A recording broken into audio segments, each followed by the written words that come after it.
Why are the Japanese people so stylish? As someone who's traveled to Japan for over 10 years, I actually believe they may be one of the best dressed cities of all time for the average person. We're not talking about the fashion designers and the cool people. And here's my take. Number one is more of an internal drive. It is a social philosophy called Kuuki or yomu. Essentially, it means reading the air or reading the context. And in Japan, in terms of styling and fashion, how it would apply is dressing for the place, time, and occasion.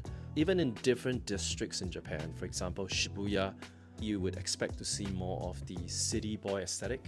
And then in Harajuku, you could see more of people daring to dress like anime type characters. And all these are, really small subcultures that is birthed in Japan itself.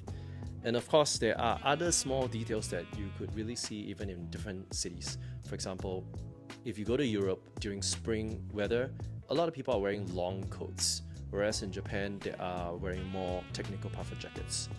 And the detail is in the city's architecture as well.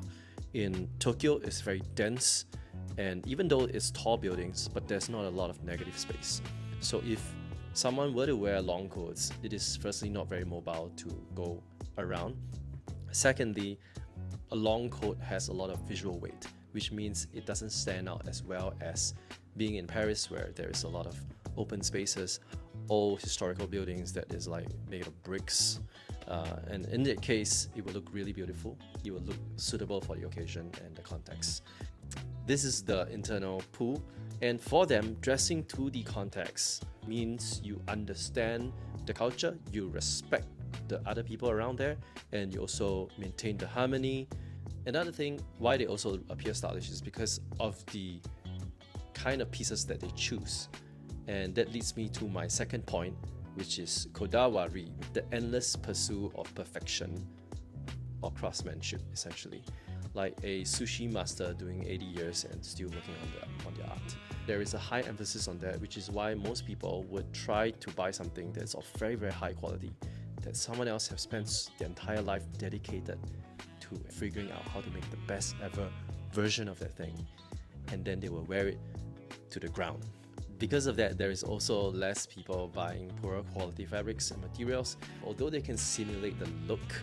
But a lot of why an outfit looks good is really in the details. So if you buy fake leather over genuine lambskin leather or higher quality leather, you can really see the grain and the differences. And although we can't really understand or pinpoint why that outfit doesn't look as good or luxurious, and it's because of the quality of the small details. And these are the two main points. And I have one bonus point that I personally experienced. There is this concept called the friction of trash, which is if you do go to visit Japan, you would notice that there is very little trash cans around. It's extremely difficult to dispose of garbage, and I have oftentimes have to put my drink back into my bag until I wait for a trash can. So just because of that, as someone who likes to buy extra stuff just in case, I would go to a convenience store and I would grab so much extra stuff, milk, ice cream, just in case I have a craving in the middle of the night. But now, because of this idea that you have to take responsibility of what you consume and then take responsibility of how you throw it, it makes me more intentional about what I consume. It's not as simple as just dumping it somewhere. So because of that, I believe people are very intentional, not just with the food as what I've described, but also the pieces that they buy. They save and think very long about the piece they want to buy. What is the proportion? What is the silhouette? How does it fit into my wardrobe? And over 3 to 6 months, they think about it, and then finally they pull the trigger. And just because of that, they actually will be able to not indulge in fast consumerism, where I would buy a lot of stuff just because of a TikTok trend, or I see someone fashionable wearing it and I'm like, oh, this is really cool.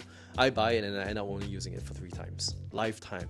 If you haven't been to Japan or stayed there, I would recommend just feel the energy of the city. And even for myself, I was able to pick up this being very intentional about what I'm consuming. It's a very interesting phenomenon that happens whenever I'm in the city. I'm affected by the city itself. I would love to hear if you have any other ideas about why Japanese people are so stylish or how do they get there, because everyone wants to learn as well. But thanks for listening. I'll see you next time. Cheers.